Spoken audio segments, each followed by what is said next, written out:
Hey, Casey, welcome to the show. As way getting started, tell us about yourself. Hey, Ryan. Well, thanks for having me on. Yeah, I'm Casey J. Cox. Enjoying life right now in a sabbatical. I had a 20-year run in the staffing consulting industry at a company called K-Force. Had an amazing experience there. But I'm now spending time on working on my dad's skills a little bit and writing the book I always wanted to write, titled "Win the Relationship, Not the Deal," and also be starting a podcast for dads. But I'm excited to help bring some common sense back to the B2B selling industry and hope people enjoy the book when it comes out. So 20 years at one place. That's kind of unusual today, isn't it? It is, man. But I was blessed to have a lot of great teammates around me, great leaders. And I think the business of consulting where I came from, or really moved into that professional services space, taught me so much about, each day is a new day. I played football in college. I'm not trying to be the Uncle Rico from Napoleon Dynamite, but that constant struggle of trying to get better each and every day. I think the elite sellers have that mindset. And I think when you do that, you don't get complacent. But because when you do this industry, selling industry can make you complacent just by, if you have a good month, good year, all of a sudden you're making more money than you thought you'd ever make. You think you're invincible, and then, client lost budget. Now what are you going to do? So what was your days and weeks and months like at that company as far as connecting with people and selling, and give us a sense of what that was like? Yeah, started out very, I think, hardcore.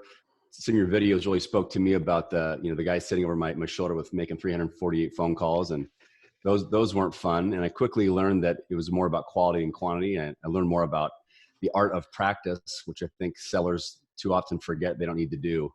Yeah. And I would always ask people, if you were going to go take a flight from Seattle to Maryland, would you want your pilot to know that he or she's practiced in the last year, or do you just let them wing it and trust that things are going to go right? So I really focused on that in the day in, day out. And about halfway through my career, I quickly learned in the consulting space how you can move to more professional services work. And that's when the game really changed me. I started traveling more, opened up some of our, customer headquarters for one of our largest accounts in some other parts of the country. And then really started trying to just send the elevator back down and training people and making sure people understood that it's as much as we want to win deals, it's more about winning people the right way. And if you don't win people, you're not gonna have any deals. And why do you think people don't get that, or still don't get that? Because I constantly see that. Yeah, I think a couple things. I think one, they don't practice is one. I think literally, I think practice, for some reason, it's like this taboo thing. Like when they say role play, they get that pucker feeling, and people, they freak out. But last time I checked, like Seattle Mariners, we are the only team not to win a World Series. I'm so proud of that. But they still take batting practice, right? They don't get nervous during batting practice yet. But we in selling think that we're not going to role play. And I hear the excuse, people say, well, I don't sound like that in front of the customer.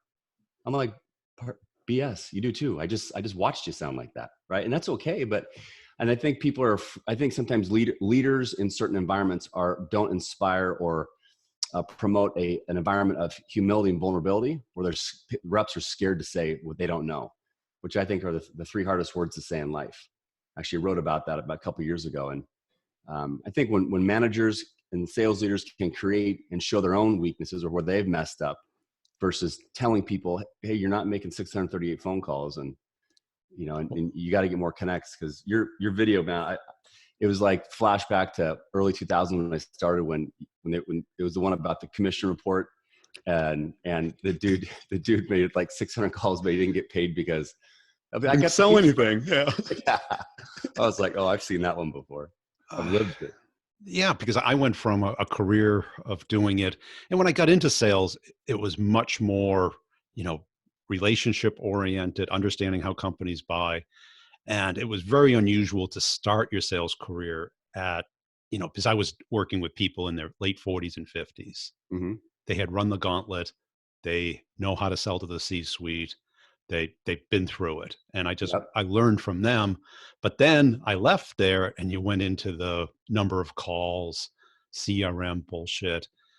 And you don't understand that you're selling to people.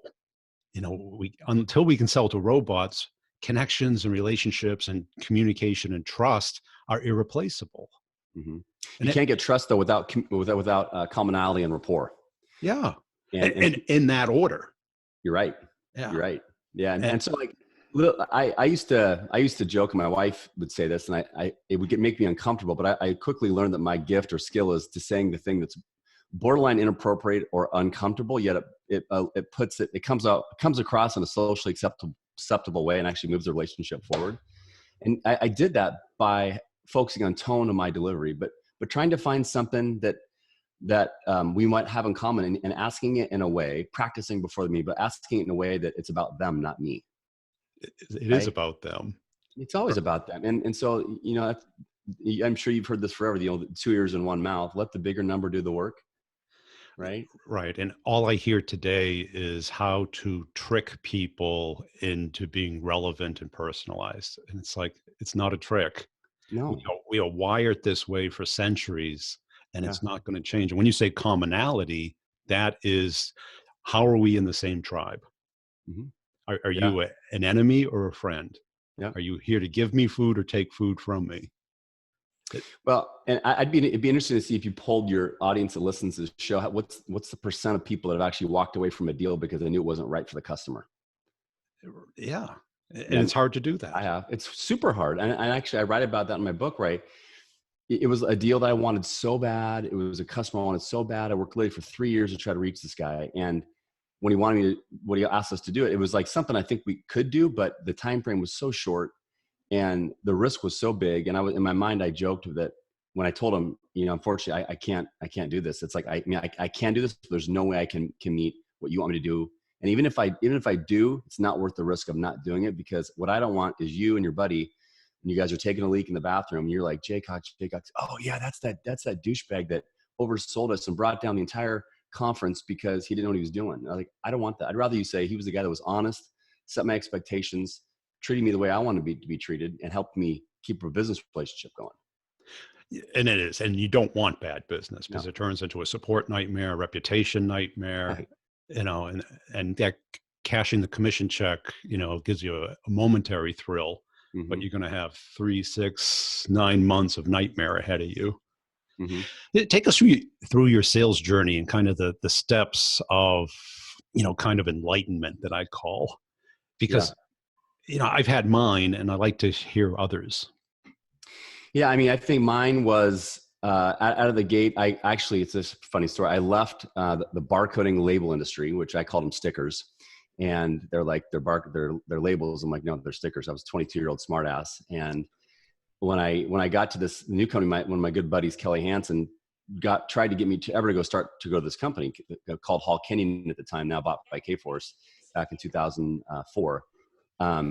But he had an interview, and I literally interviewed 9 times, and I didn't even really understand what the job was, and convinced them to finally hire me. And they said, the only ways we're going to hire you is if you become an hourly contractor. Yeah. And so, naive and competitive as I was, and not too smart, I said, sure, that sounds good. And I was so mad that I said, screw it, I'm going to do it. And literally I went in and just outcompeted most people, proved them that I always felt like I had something to prove. I don't know if it's like the Division II athlete, the chip on your shoulder. And once I got going, then I had some success, and I thought, man, this is great. And all of a sudden, again, like most salespeople do, they get complacent. Sometimes it's subconsciously.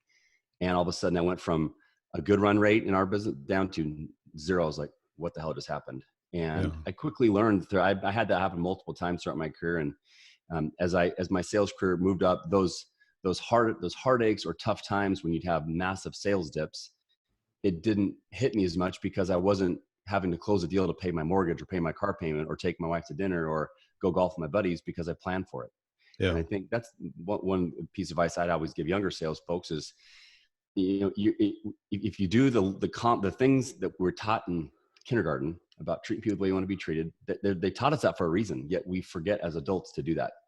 When you come into the office and you treat your admin staff like shit, pardon my French, and then you wonder why they don't want to do anything for you, right? It's just like the customer it's about them. I always treat my internal customers were just as important as my external ones. Yeah. And if it was about making life easy on them, whenever I asked them to do something, it was a no-brainer, right? It's like quarterback.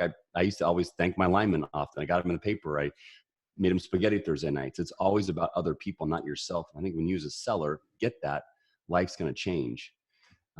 But I mean, 20 years along, I don't have time to go through my whole career, but I could just say that my journey was about constant lifelong learning, constant reading, constant looking for mentorship, constant, when I would leave a meeting, I'd always talk about, I learned this from a mentor later in my career, but I was doing this, but he gave me more structure.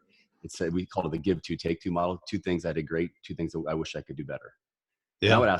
I'd ask customers that. I mean, as basic as, after we won a deal or lost a deal, I'd say, what are two things you enjoyed about working with me and my team? And two things we could have done better based on your experience with some of my competitors. And the goal out of that question was two things. One, get great feedback, but two, have them say, Casey, that's a great question. And if I could hear them say great question, I made them think. And So, I call that a post-mortem. And that was one of the epiphanies I had was, and most of my sales, certainly in the beginning of my career, was face-to-face. So you had these meetings. I prepare in the car before I went in, go yep. through, and then afterwards I do a post-mortem. And sometimes you'd be flying home, so you had a couple of hours to do it. And I would take that and put the news, because guess what? Once it's up in the air, that's not the time to figure out something's not working. So I love that. You actually, I have flying analogies in my book I Yeah. wrote. Yeah, that's funny you say that. You said something a second ago, and I just lost my train of thought. I usually joke this is called CTE brain from college football, but anyway, I'll let you carry on. Well, because I think in sales, we get the Dunningkruger effect, meaning we get to a certain level of competence and then we don't progress. Yeah. And what ends up happening is we become less and less competent, but we assume we're still competent because we had that great year, that great deal. And we look at sales like riding a bicycle where it's binary versus evolutionary. Yeah. Because totally. And you made me think of something now. So I think that's, as I look back in my journey to the question a second ago, it's easy to have one good year. It's really hard to have, 14 straight good years and be on the sales trip, 10 times in a row, 9 times in a row. And for me, that was what I took most pride in, was I didn't change as the person I was. And that's advice I'd give to selling audiences. No matter how great you are, if you're really good, you're going to tell people, but if you're great, other people are going to tell you. Yeah. And you're right. It's a journey. It's a career. It's like, your videos are so true. And I know you try to be funny with them. A lot of them are. And I hope people are like, take those for heart, that you're not making this stuff up. I've lived some of those pains you're talking about. Like I used to, they're all true. They're all true. Like a 15-page email. And I'm like the most coachable, respectful sales guy. Even as I was our number one guy for 10 years in a row, I'm like, I still wanted to get better. But finally I said, I delete his emails. I can't read them. I mean, it's like going back to get a senior thesis in pre-med. I'm like, dude, I'm trying to move stuff forward. And if it's that important, come talk to me. Like, and fortunately, some people just don't get it. Back to the point I made earlier about sales leadership. Yeah, because what I heard, your epiphany, maybe I can articulate it, that outward mindset, that knowing it is about somebody else, that takes 5 or 10 years for a lot of reps to get. And it took me a long time. And I'm not trying to say I was some genius. Yeah. Well, Malcolm Gladwell said 10,000 hours. Yeah. Outliers. Right. But that's 10,000 hours of constructive practice, not just showing up. Yeah, you're right. That's very different. Totally. A lot of people show up and go through their cadence and hit buttons all day. And then throw in lack of self-awareness there too. Yeah.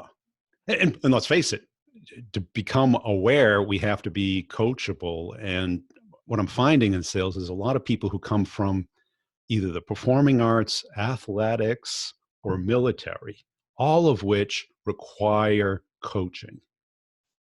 With video. Which requires the acceptance that we're not perfect.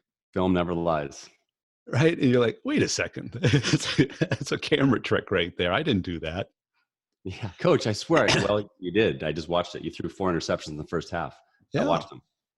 And when I interview people, I tend to sense that they came from those backgrounds. And you find out, because when you go through hours and hours of someone either yelling at you or correcting you, you then understand that, yes, it's an evolutionary process. You could do it for years and years. Look at Tiger Woods, right? Mm-hmm. Peak, valley, peak, right? Same guy, right? Are you an NFL fan? A little bit, yeah. So if you, next time you're watching an NFL game, watch Tom Brady, watch Russell Wilson, watch Aaron Rodgers on third down. If they call timeout and they're with their coach on the sideline, they're not checking Instagram. They're throwing. They're literally warming up their arm. They're throwing. It's about repetitions, about reps. Those guys are NFL Hall of Fame, probably quarterbacks, and they're still trying to get better on third down for their team. They've thrown thousands and hundreds of thousands of footballs. Yeah. And my favorite pre-sales call stories, I had a manager, his approach was, let's go in and see what happens. Let's go waste the time. Right. And I'd be like, why do you want to meet at Starbucks 2 hours before the meeting? It's like, what do you think's going to happen? Right. I'm playing the game in my head so that we know what moves to make. Yeah. And I'd be with people who like talk about baseball and stuff. That's okay. That's a good 10 minutes of the meeting. Mm-hmm. Let's get to the meat of the meeting and then the actions for the next step.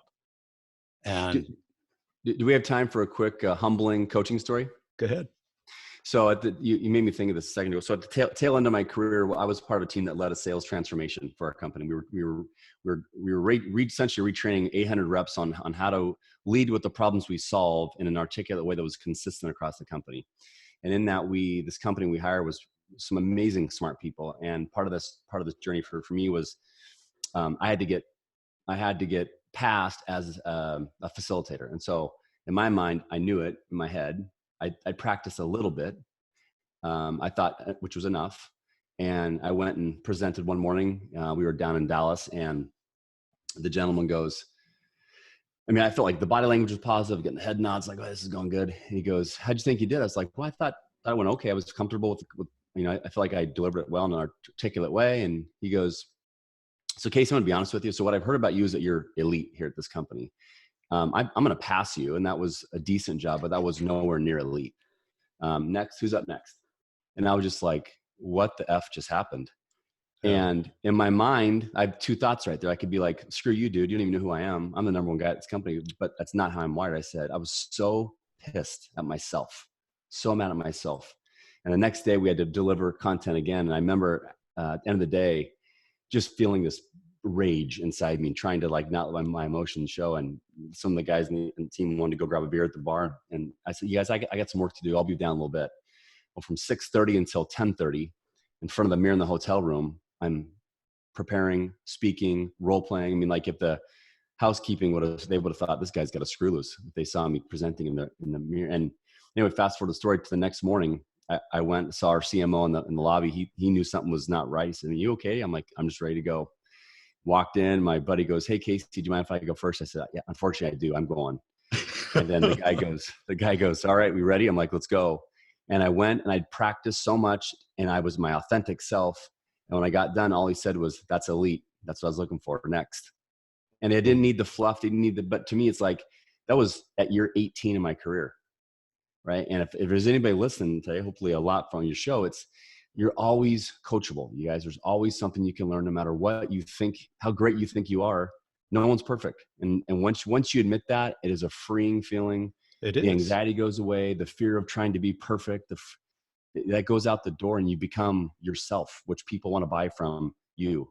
There's a guy named Mike Robbins I heard speak, and he said, it's a great quote. He said, be yourself because everyone else is already taken. You know, to me, it's a great read. And I think the challenge is that we have to be so confident when we're talking with a client. We have to have self-confidence and high self-esteem. So, but when we're practicing, when we're off field, we should be just the opposite. We should be the guy in the mirror saying, how do I get a little bit better? And to do that means we have to admit that we're not elite. But if we're in front of somebody, we can't be thinking we're not elite, right? Because it is that athletic model. On field, the coach isn't yelling at you, calling you an idiot. They're cheering you on. Right. Off field, they're yelling at you and calling you an idiot. Right. And not because they want to feel great about themselves. It's about good sales leaders. It's about them, not the sales leader. Yeah. But I think that dichotomy, a lot of people can't get unless they were raised or experienced it either through athletics, performance, art, or something like the military, to understand the two sides of it. Performance, 100% in behind you. Off field, tear your game apart, learn how to become better. Yeah, I agree. It's definitely the people that came from those environments you talked about. They are a lot more. They can relate, and sometimes for me, it's just being someone that wants to help and change and get people to think differently. I found people that didn't. I had to work harder and really try to create different environments, ask questions in a different way to get them to finally let their guard down. Um, and it's sad. It's sad when you watch it because they're only hurting themselves. They're only Yeah. hurting themselves, and they have the talent, but they're going to continue to get in their way. Because in all of these performing professions, athletics, performing arts, sales, it is that flow state. I don't know if you've done any Oh yeah. research. Yeah. Yep. Because it's, a little stretch out of your comfort zone, high stakes, 100% focus, time either dilates or expands. And when we're in it, it's kind of a high. It is the Totally. right. But off field, what we got to pull it apart and Yep. really practice it. And the people who do that are very different than the people who don't. Yeah, I think it's funny you say that, Brian. I had a hard time admitting that later in my career. Is like sometimes people said, and I'm sure you've heard this, like it's if you don't have that innate skill, sometimes it's hard to teach. And You have to uh, want it. right, yeah, Yeah. it's will and skill model, right? If Yeah. you've heard that, but yeah, that's an interesting conversation. Probably a lot longer than the time we have today. But you did say something earlier that I hope people didn't take the wrong way. You said that the BS CRM. What's funny is I totally agree. Sometimes the metrics and what the processes we have to do sometimes can be mind-boggling. However, for some of the younger reps listening, for me, I could say one of the number one things that helped me along my career was documentation in real time, not delaying it a week, 2 weeks out. But when you document, to me, that's the gold, right? That's all the evidence to me for me to solve a case about, and all that evidence allowed for me to prep and plan to ask great, thought-provoking, open-ended questions for the next meeting. And when I stopped documenting in real time, that's when I started missing things, right? That part is definitely true, because even if you just make a slash mark for each call you make, and then at the end of the day, you at least know how many you did, Yeah. because we still have to do the reps. Yeah. And, if you ask somebody without making the hash mark, how many calls did you make today? I bet it's probably 50 to 30% more than they really did, Yeah. because Yeah. our mind wants to protect us. Right. Totally. Yeah. But it's funny is like sometimes I think if you use a CRM the right way and you're documenting meetings the right way from whatever you learned in that customer interaction, those systems can make you look a lot smarter than you are. A lot smarter. Like I joked, I went to Central Washington University. I used to joke it was the Harvard of the West Coast. I was the only one that said that. But if I document everything, and I remember that, Brian, your kids played lacrosse against this team from Tennessee, and he had 4 goals and he got hurt in his left ankle, and I asked about your son the next time we met. It was about them, even though it's not selling. I'm not selling a product or service. I'm building a human relationship, commonality, rapport to get trust, so that I've earned the right to ask a business question because I've earned their trust. Yeah. Now, tell us about the motivation to write a book. So when I was in Dallas about 9-ish years ago, call it something like that, I got frustrated with our team because we were getting so wrapped up in the transaction of losing a deal. They wanted to grow so fast. And I said this phrase one day. I said, it's about winning relationships, not deals. It's about winning people. If we don't win people, we're never going to win deals. And then the light bulb went on. And then maybe a couple years later, I wrote an article that I thought was great at the time. And as I look back, it's horrendous. And I started writing a little bit more. And then all of a sudden, 37, 38 articles later, all of a sudden I started writing for the Forbes Business Development Council. And I was like, wow, I never thought I would write. And I've had English, like formal education writers say, who trained you on your conversationalist writing style? And I'm like, I have no idea what you're talking about. What does that mean? Yeah. And as a seller, I'm sure you can relate, Brian, is the best elite sellers in my mind were really, really good at having a positive, warm tone that made the reader feel like we're shooting the you know what right now, or we're just grabbing a beer at the bar, grabbing lunch, grabbing coffee. And it wasn't like this structured, weird, bad writing that you thought you're getting, someone trying to hack your account from a random third world country, right, with spelling errors. And so once I realized that, I was like, maybe I got something to this. And then I just challenged, again, it goes back to that lifelong learner, wanting to be growth and push myself out there. Like, I've never written a book. I'm super excited that it's out, and I'm hoping people read it, but it's a way for me to just share a story, or I talk a lot about failure. I talk a lot about curiosity. I talk a lot about common sense strategies to win in life and business. And I don't know, it was one of the most fulfilling journeys for me personally, because I went from being 20 years at a company, you're one of the smartest in the room, to now I was one of the dumbest. And I loved the feeling, because I was learning, I was growing, I was getting better. And what do you hope people get out of it if they read it? It's a great question. I want people to realize that success, you talked about this a second ago earlier, success takes time. Nothing, unless you're going to develop the next YouTube and it's going to be called YouTube Part 2, then people buy it.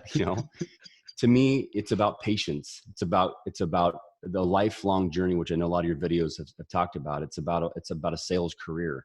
I want people to know that some of the common sense things we learned in life, if you commonly practice them in a consistent way, you will be successful in life. The things that you don't want to do, there's a choice. You will get better or you will get worse that day, based on these six things that I'm talking about doing. And it's not like I made them up. Just like Stephen Covey talked about his 7 habits. Those weren't his habits. He just did them more consistent than most people. He curated them. Yeah. As I'm writing this book, I just want people to realize that there's not a secret. We're not going to cure cancer with this message. We're not going to figure out a new way to fly the 747 part, whatever. It's about simplifying your life, simplifying the way you sell and the way you build relationships with people in an organic, authentic way.